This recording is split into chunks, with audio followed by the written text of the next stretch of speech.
اعوذ باللہ من الشیطان الرجیم بسم اللہ الرحمن الرحیم الحمد للہ رب العالمین الحمد للہ الذی خلق السماوات والارض وجعل الظلمات والنور وله الحمد في الآخرة وهو الحكيم الخبير نحمده ونستعينه ونؤمن به ونتوكل عليه ثم الصلاة والسلام على أشرف الأنبياء والمرسلين حبيب إله العالمين العبد المؤيد والرسول المسدد المصطفى الأمجد أبي القاسم محمد اللهم صل على محمد وآل محمد وعلى آله الطيبين الطاهرين الحجج الميامين واللعنة الدائمة على أعدائهم أجمعين من يومنا هذا إلى قيام يوم الدين. اما بعد، مومنین کرام، سب سے پہلے میں اس مبارک موقع پر اپنے رسول کریم، ہمارے آخری نبی، ان کی خدمت میں ان کے فرزند کی ولادت باسعادت کے موقع پر مبارکباد پیش کرتا ہوں، اور اسی طرح اپنے اور ہمارے امام زمانہ کی خدمت میں ان کے والد عظیم کی ولادت کے سلسلے میں مبارکباد پیش کرتا ہوں. اللهم صل على محمد وآل محمد. اور آخر میں آپ تمام حضرات کی خدمت میں اس مبارک موقع پر مبارکباد پیش کرتا ہوں. امام حسن عسکری علیہ السلام کے سلسلے میں ایک واقعہ مجھے بیان کرنا ہے تاکہ ہمیں امام کی کچھ معرفت حاصل ہو سکے، امام کی عظمت کا پتہ کچھ چل سکے. زیادہ وقت نہیں لینا ہے انشاءاللہ، لیکن ایک واقعہ اور پھر اس کے بعد میں کچھ بیان کروں گا. واقعہ یہ ہے کہ امام سامرہ میں تھے. سامرہ آپ جانتے ہیں، جو لوگ عراق گئے ہیں زیارت کے لیے، وہاں پر یعنی سامرہ میں ہی آپ کا مزار بھی ہے، یعنی قبر مبارک بھی سامرہ میں ہی ہے. یہ سامرہ اس وقت کیپٹل تھا، یعنی راجدھانی تھی مملکت اسلامیہ کی، کیپٹل تھی سامرہ. حاکم وقت وہیں پر ہوا کرتا تھا، جس کو خلیفہ کہتے تھے. عباسی خلیفہ تھا، وہاں پر امام بھی تھے، اور شاید خلیفہ یہ چاہتا تھا کہ امام ہمیشہ دربار میں آیا کریں، اس کے دربار میں آیا کریں. اب یہ مصلحت، سیاسی مصلحتیں تھیں، اس کا مجھے ذکر نہیں کرنا ہے کہ حاکم وقت بہت پاورفل تھا، لیکن جانتا تھا کہ اس کی حکومت ڈنڈے کے دور پر ہے. صحیح معنوں میں دلوں کے اوپر جس کی حکومت ہے، یہ وہی امام حسن عسکری ہے. اللهم صل على محمد وآل محمد. کہ جو ایک بہت ہی معمولی لباس میں، معمولی سے گھر میں، اور معمولی سے ساز و سامان کے ساتھ بہت سادگی سے زندگی بسر کر رہا ہے. صحیح ہے کہ ہم نے اس کو گوشہ نشین بھی بنا دیا ہے، اس کو نظر بند بھی کر رکھا ہے، لیکن دلوں پر اگر حکومت ہے تو اسی شہنشاہ کی ہے. لہذا سیاست کا تقاضا اس وقت بھی یہ تھا کہ جس کو پبلک چاہے اس کو سلام کرنا پڑے گا، جس کے پیچھے پبلک ہو اس کو سلام کرنا پڑے گا، چاہے بادشاہ ہو یا شہنشاہ ہو۔ سیاست کا تقاضا یہ ہے کہ پبلک کے دلوں پر جس کی حکومت ہو اس کو چھوڑا نہیں جا سکتا، چاہے دل میں کتنا ہی کینہ ہو۔ چنانچہ یہی سیاست تھی کہ امام سے شاید حاکم وقت نے یہ فرمائش کی، یہ کہا کہ آپ آیا کریں دربار میں، اور جب امام جاتے تھے تو بہت عزت کرتا تھا امام کی، اور بہت عزت سے بٹھاتا تھا اپنے برابر میں۔ لیکن مجھے جو واقعہ بیان کرنا ہے کہ امام نے 2 دن معین کیے تھے کہ ہم 2 دن دربار جایا کریں گے۔ ایک پیر کا دن تھا منڈے، اور ایک جمعرات کا دن۔ 2 دن آپ دربار جاتے تھے حاکم وقت کے پاس۔ اب دیکھیے کہ صحیح معنوں میں حاکم کون تھا، کہ لوگوں کو پتا تھا کہ امام 2 دن دربار جاتے ہیں،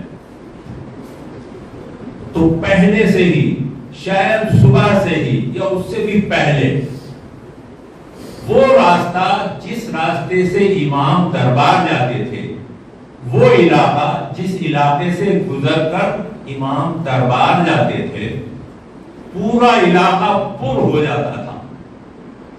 کس چیز سے؟ اونٹوں سے، گھوڑوں سے، خچروں سے۔ کیوں؟ کہ لوگ شاید بہت دور سے آتے تھے، کوئی گھوڑے پر آ رہا ہے، کوئی اونٹ پر آیا ہے، کوئی خچر پر سوار ہے، آیا ہوا ہے۔ اور ذکر کر دوں کہ بہت سے لوگ گدھے پر سوار ہو کر آتے تھے۔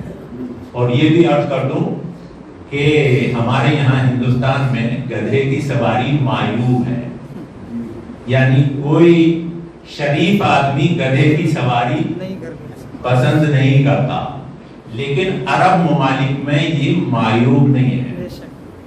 خود میں نے تقریباً 20 سال پہلے شام میں ایک بزرگ کو دیکھا تھا کہ وہ اپنے گاؤں سے دوسرے گاؤں جب جاتے تھے تو گدھے پر جاتے تھے، گدھے پر بیٹھتے تھے، گدا رکھ کر اس پر وہ جایا کرتے تھے۔ وہاں عرب ممالک میں آج بھی گدھے کی سواری معیوب نہیں ہے۔ چنانچہ اس وقت جب امام دربار جایا کرتے تھے تو لوگ دور دور سے آتے تھے، اور شاید یہ لوگ جو قریب کے ہوتے تھے تو گدھے پر سوار ہوتے تھے۔ جو قریب کے علاقے ہوتے ہیں تو ان کے لیے گدھا استعمال کیا جاتا ہے، وہاں پر گھوڑا دور کے لیے استعمال ہوتا ہے۔ چنانچہ پورا علاقہ پر ہو جاتا تھا، بہت زیادہ، اور اتنی بھیڑ ہوتی تھی کہ آدمی اگر اس بھیڑ کے اندر داخل ہونا چاہے تو ہو نہیں سکتا۔ یہ اس بات کی دلیل ہے کہ ہر انسان کو اشتیاق تھا کہ ایک نگاہ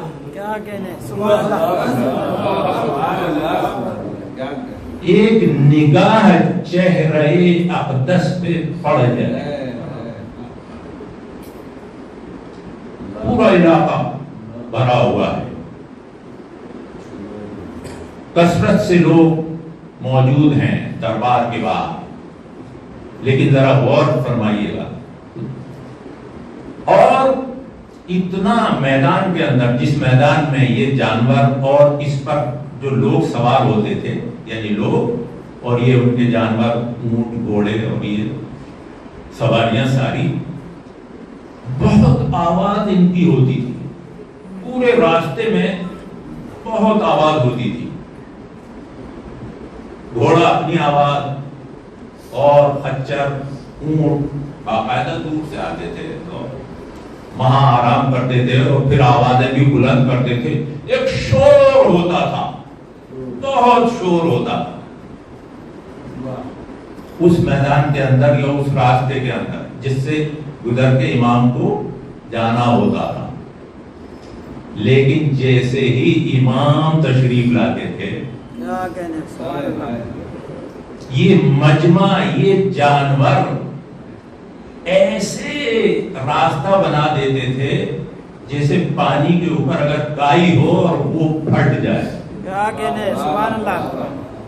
خود بخود راستہ بن جاتا تھا. اور جس میدان کے اندر, جس راستے کے اندر بہت زیادہ شور تھا, اب بالکل سناٹا ہے. یہ خدا کی قسم احترام نہیں ہے, یہ احترام سے بڑھ کے کوئی چیز ہے. بے شک, کیا کہنے.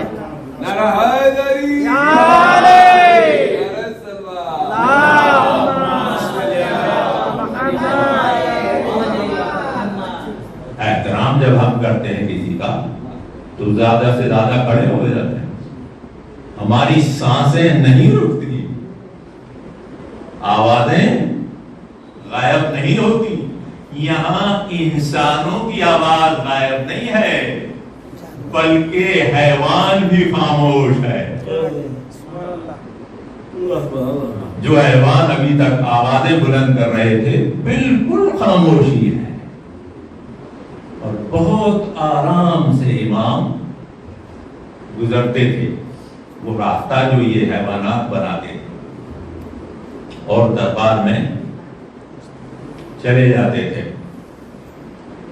اس کے بعد امام جب ملاقات ہو جاتی تھی پھر واپس آتے تھے تو دربان جو دروازے پر کھڑے ہوئے ہوتے تھے ایک جوش ہوتا تھا ان کے اندر, آوازیں بلند کرتے تھے, امام کا نام لے کر کہتے تھے کہ امام کی سواری لائی جائے. اس طرح آپ واپس آتے تھے. مجھے جو عرض کرنا ہے وہ یہ کہ یہ پبلک جو جمع ہوتی تھی ہماری اور آپ کی طرح عقیدے والی نہیں تھی. ہمارا عقیدہ یہ ہے کہ امام معصوم ہیں اور منسوب من اللہ ہیں, اللہ کی طرف سے امام بنائے گئے ہیں اور اللہ نے ان کو عصمت عطا کی ہے. یہ جو بھیڑ تھی ان لوگوں کی نہیں تھی, یہ تو عام لوگ تھے, نہ امام کو منسوس من اللہ امام مانتے تھے اور نہ عصمت کے قائل تھے. لیکن خدا کی قسم لوگ کیا کریں کہ سیرت ہی اتنی عظیم تھی, سبحان اللہ سبحان اللہ, کہ کردار ہی اتنا عظیم تھا کہ جو لوگ منسوس من اللہ نہیں مانتے مگر مجبور ہیں, کیا کہنے, مجبور ہیں ماننے کے لیے نہیں, ایک نظر ڈالنے کے لیے مجبور ہیں کہ یہ کون صاحب کردار ہے, یہ کون صاحب سیرت ہے جس نے ہمارے گھر گھر کو اپنی سیرت سے روشن کر دیا ہے, جس نے تمام ملک کے اندر تمام شہروں میں جس نے ایک نئی روح پھونک دی ہے, جس کے واقعات نے ہمیں امید کی ایک کرن دی ہے. تو لوگوں کو گویا اشتیاق تھا کہ ایک نظر پڑ جائے گھوڑوں پر سوار ہو کر آئے دیکھنے کے لیے. ہم جس کو امام مانتے ہیں وہ ایسا امام نہیں ہے کہ جس کو پبلک نے بنا دیا ہو، بے شک جس کو جھوٹے پروپیگنڈے نے لیڈر بنا دیا ہو، رہبر بنا دیا ہو، جس کو پیسے کے دم پر کرسی عطا کر دی گئی ہو. نہیں، ہم اس کو امام مانتے ہیں کہ جس کا کردار دشمن سے منوا لے. کیا کہنے، سبحان اللہ سبحان اللہ. کہ ہاں اگر کوئی لیڈر ہے تو تم ہی ہو، کوئی امام ہے تو تم ہی ہو، اور اگر یہ کرسی بھی بچ سکتی ہے کیا کہنے، تو تمہارا کرم ہی ہے، ورنہ نہ تخت و تاج رہے گا نہ نام و نشان رہے گا. بے شک یہ حاکم وقت کا بلانا، اور وہ حاکم وقت کہ ہر روز سوچتا ہے کہ اس مصیبت کا علاج کیا ہو، اس مصیبت کا علاج کیا ہو، اس لیے کہ کردار سیاست دانوں کے لیے مصیبت ہوا کرتا ہے. بے شک یزید کے لیے حسین کا کردار مصیبت تھی. جانتا تھا یزید کہ حسین کی حکومت ہر دل پہ ہے، بے شک چاہے کوئی ساتھ دے نہ دے بزدلی کی وجہ سے، لیکن حکومت یزید کی نہیں، حسین حکومت اسی حسین کی ہے. چنانچہ ہر امام کے زمانے میں حاکم وقت کو پریشانی یہ تھی کہ یہ وہ کردار ہے جس کا کوئی توڑ نہیں،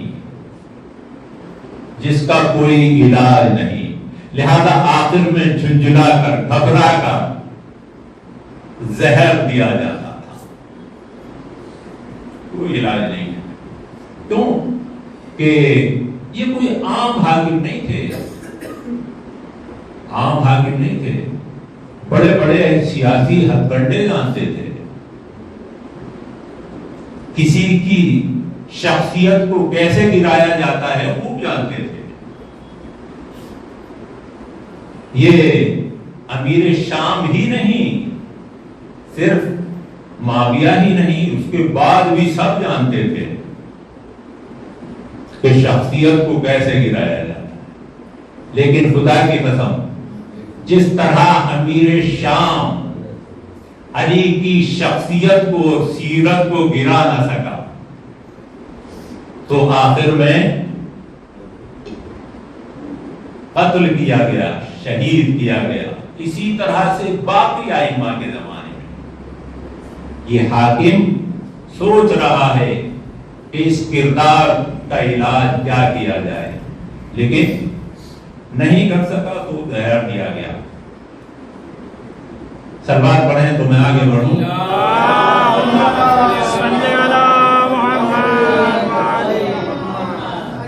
دیکھیے امیر المومنین کا ایک قول ہے، علم الناس بغیر السنتکم، لوگوں کو تعلیم دو، سکھاؤ بغیر بولے،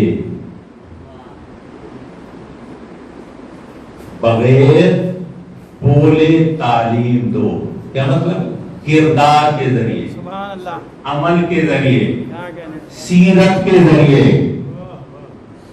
یہ علی کا لال جس کا نام حسن عسکری ہے، اللہم صلی علی محمد وآل محمد، ہمیں بتا رہا ہے بغیر السنتہ، بغیر زبان کے، سیرت کے ذریعے، کردار کے ذریعے بتا رہا ہے کہ اگر ہمارے نقش قدم پر تھوڑا بھی چل جاؤ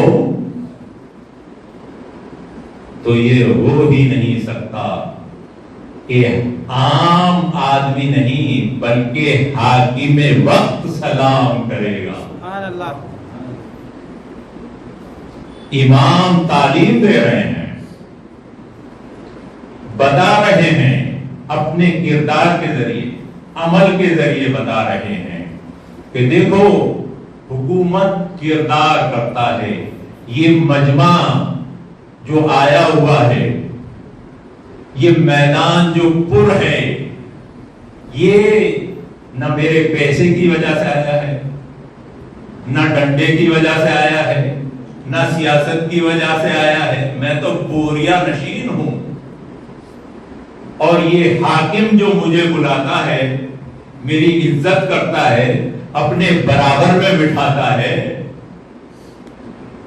ایسا نہیں ہے کہ میرے ہاتھ میں ڈنڈا ہے، نہیں، صرف ایک کردار ہے، آگے نہیں، سبحان اللہ، ایک سیرت ہے۔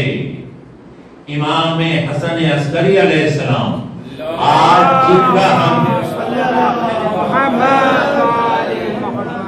آج جن کا ہم یہ جشن منا رہے ہیں، ان کا سب سے بڑا درس کیا ہے، سب سے بڑی تعلیم کیا ہے جو انہوں نے عمل کے ذریعے، اپنے کردار کے ذریعے ہمیں دی ہے؟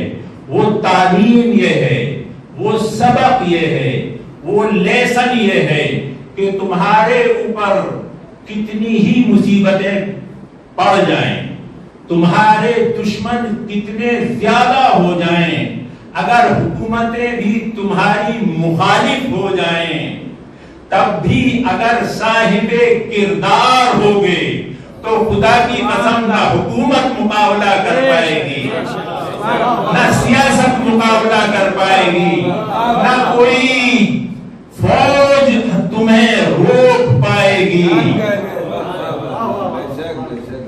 اور نہ تمہارا مشن اور پروگرام مٹ پائے گا۔ اپنے تو بہت دور کی بات ہے، جو غیر ہیں وہ بھی دوڑ دوڑ کر تمہارے پاس بہت دور سے آئیں گے، کیا کہنے، سبحان اللہ، بہت دور سے، صرف یہی نہیں کہ اظہار محبت کے لیے، بلکہ تمہارا مقام ہماری غلامی کے صدقے میں یہ ہو جائے گا کہ لوگ صرف ایک نگاہ ڈالنے کے لیے بھی آئے۔ کیوں؟ کہ امام نے بتایا کہ یہ وہ سیرت ہے کہ جس نے اختیار کر لیا، میں نے، یعنی امام بتا رہے ہیں، اپنی خاموشی کے ذریعے بتا رہے ہیں کہ میں نے اپنے کردار کو جب کردار رسول بنا دیا، سبحان اللہ، تو اللہ نے مجھے وہی مقام عطا کیا کہ جو رسول کا مقام تھا۔ سبحان اللہ، خود رسول کو کہنا پڑا کہ اولنا محمد، سبحان اللہ، آخرنا محمد، اوسطنا محمد، وکلنا محمد، ہم میں سے ہر ایک محمد ہے۔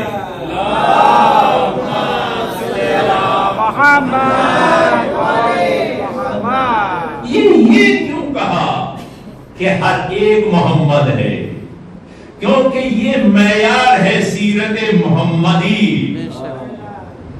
جہاں پوری پائی جائے گی وہاں یہ جلوے نظر آئیں گے کہ جو امام حسن عسکری کی زندگی میں نظر آئے، لیکن جہاں تھوڑی بہت بھی اگر سیرت محمدی نظر آئے گی تو وہاں غلامان عسکری نظر آئے گی۔ سبحان اللہ، یہ نہیں ہو سکتا قرآن کی بھی گارنٹی ہے، رسول کی بھی گارنٹی ہے، اور ائمہ کی بھی گارنٹی ہے۔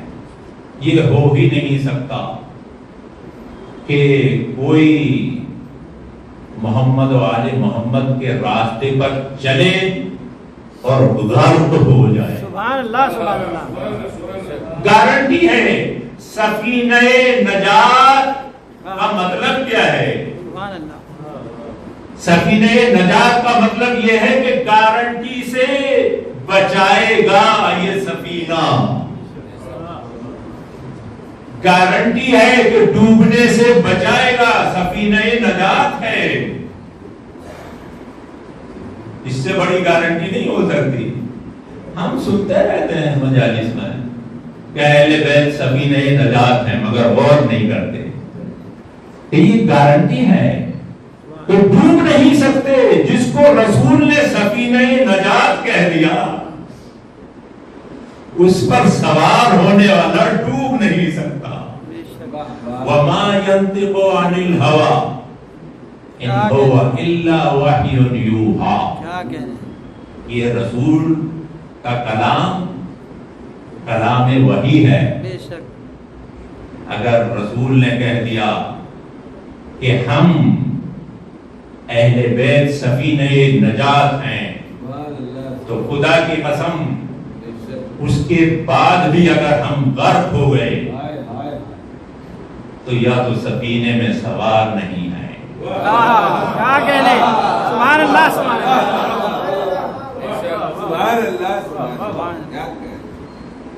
یا پھر کفر کے دائرے میں داخل کہ یہ رسول جھوٹا ہے۔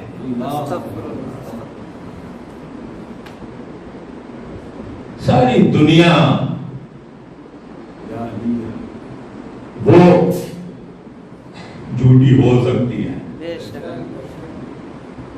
اکیلا رسول وہ ہے کہ جس کی گارنٹی ہے، صادق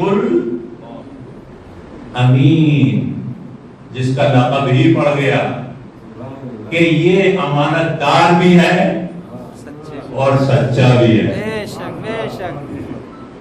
کتنے مخالف تھے رسول کے، دیکھیے دھیان رکھیے گا، جو سیرت حسن عسکری ہے وہی سیرت رسول ہے، کہ کتنے دشمن تھے، بہت برا بھلا کہتے تھے، مگر مانتے تھے نہیں، جھوٹ نہیں بولتا، کیا کہنے، سبحان اللہ سبحان اللہ، جھوٹ نہیں بولتا۔ سارے جھگڑے ہوتے تھے، اور بہت جب بھی فیصلہ کرانا ہوتا تھا تو رسول کے پاس، نہیں یہ گڑبڑ نہیں کرتا، دشمن ضرور ہے مگر ایماندار ہے۔ سبحان اللہ سبحان اللہ۔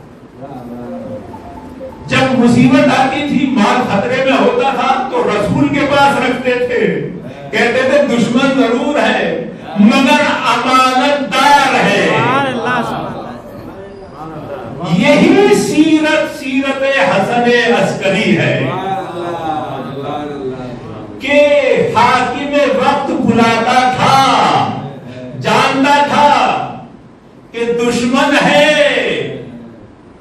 مگر باشرف ہے، کیا کہنے، دشمن ہے مگر دھوکے سے قتل نہیں کرے گا، دشمن ہے مگر حق کی بات ہی کرے گا، بے شک، دشمن ہے مگر کرسی کو نہیں کھینچے گا۔ کیوں؟ تو جو کائنات کا بادشاہ ہو، کیا کہنے، سبحان اللہ سبحان اللہ۔ دشمن ہے مگر پورا یقین ہے کہ دربار میں بلانے سے کرسی کو خطرہ نہیں، اس لیے کہ ایسی کرسیاں تو اس کی ٹھوکروں میں ہیں۔ بے شک بے شک، سبحان اللہ، اس لیے کہ یہ وہ شہنشاہ ہے کہ کرسیاں تخت و تاج تو ان کے یہاں کوڑے دان میں رہتے ہیں۔ سبحان اللہ سبحان اللہ۔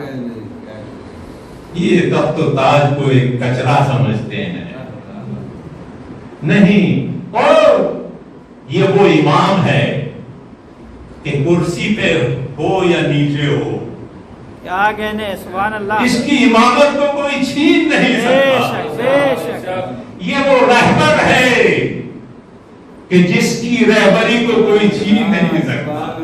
خدا کی قسم، لوگ کرسی کے پیچھے اس لیے دوڑتے ہیں کہ کرسی ملے تو کچھ بن جائے، سبحان اللہ، مگر یہ وہ شہنشاہ ہے کہ کرسی خود محتاج رہتی ہے کہ اگر تشریف رکھے تو میری عظمت بڑھ جائے۔ سبحان اللہ، سبحان اللہ، لہذا حاکم وقت دشمن ہے، مگر جانتا ہے کہ یہ سیرت محمدی ہے، کسی دھوکے کا کوئی امکان نہیں ہے، گڑبڑ نہیں ہے، اس کے یہاں کوئی ہیر پھیر نہیں ہے، کیا کہنے، اس لیے بلاتا تھا، بیٹھاتا تھا، اور یہی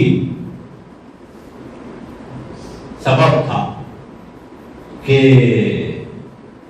آج ہم یہ امام حسن عسکری علیہ السلام نے بھی اللہم صلی علی محمد وآل محمد اپنے کردار کے ذریعے شیعت کو زندہ کیا۔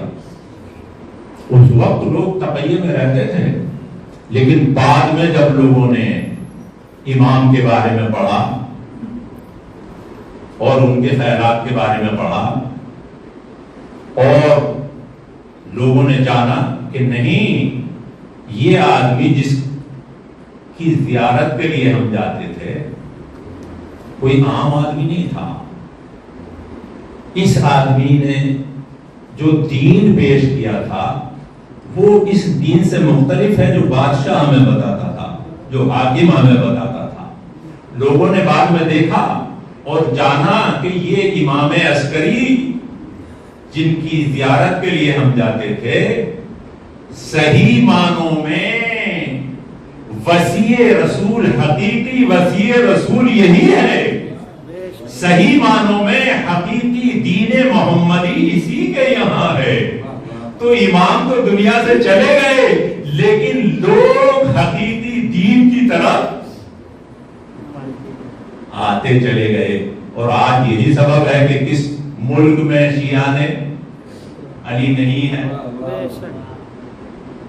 کس ملک میں نہیں ہے۔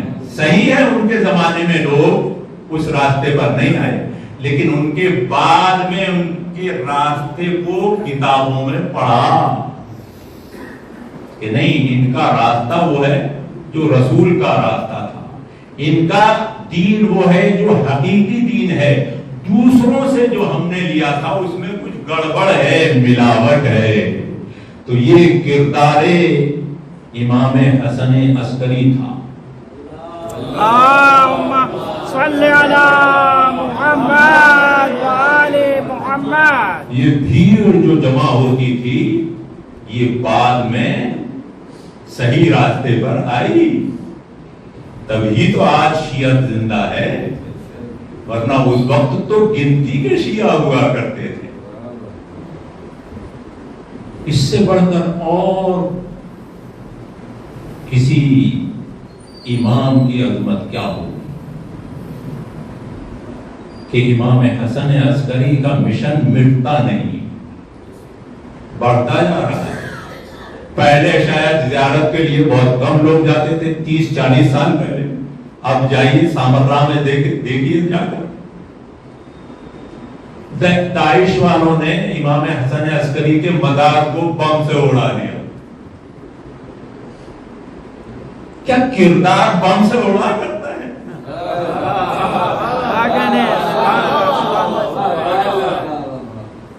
مزار کو، گنبد کو اڑایا، مگر کردار دھماکے کے بعد میں اور پھیلا، سبحان اللہ، سبحان اللہ، اور بڑھا۔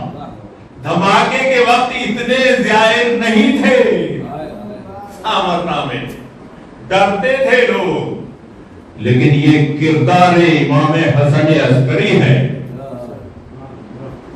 کہ دھماکے کے بعد اور پھیلا، اور پھیلا، اور پھیل رہا ہے۔ پروردگار سے دعا ہے کہ پروردگار ہمیں ہمیشہ امام حسن عسکری علیہ السلام کے راستے پر چلنے کی توفیق عطا فرما۔ الہی آمین۔ پروردگار جو مومنین پریشان حال ہیں ان کی پریشانی کو دور فرما۔ الہی آمین۔ جو بیمار ہیں ان کو بیمار کربلا کے صدقے میں شفائے کاملہ عطا فرما۔ الہی آمین۔ جو مومنین قید میں ہیں ان کو اسیران کربلا کے صدقے میں شفائے کاملہ عطا فرما۔ الہی آمین۔ پروردگار تجھے مصائب امام حسین کا واسطہ، تجھے مصائب جناب زینب کا واسطہ کہ جو ہماری مصیبتیں ہیں ان کو دور فرما۔ الہی آمین۔ پروردگار جو مومنین مفروض ہیں ان کے قرضے کو ادا فرما۔ الہی آمین۔ پروردگار جو مومنین بے روزگار ہیں ان کو روزگار عطا فرما۔ الہی آمین۔ ہمارے مزارات مقدسہ جہاں جہاں بھی ہیں، عراق میں، ایران میں یا سعودی عرب میں، سیریا میں، ہر جگہ ان مقامات مقدسہ کی حفاظت فرما۔ الہی آمین۔ دہشت گرد یا داعش والے یا دوسرے دہشت گرد جو ہمارے مقامات مقدسہ کو برباد کرنا چاہتے ہیں، پروردگار ان کو برباد کر دے۔ الہی آمین۔ ہمارے آقا اور مولا امام زمانہ کا ظہور جلد جلد فرما۔ الہی آمین۔ ہمیں ان کے اعوان و انصار میں شمار فرما۔ الہی آمین۔ اللہم تقبل منا انک انت السمیع العلیم۔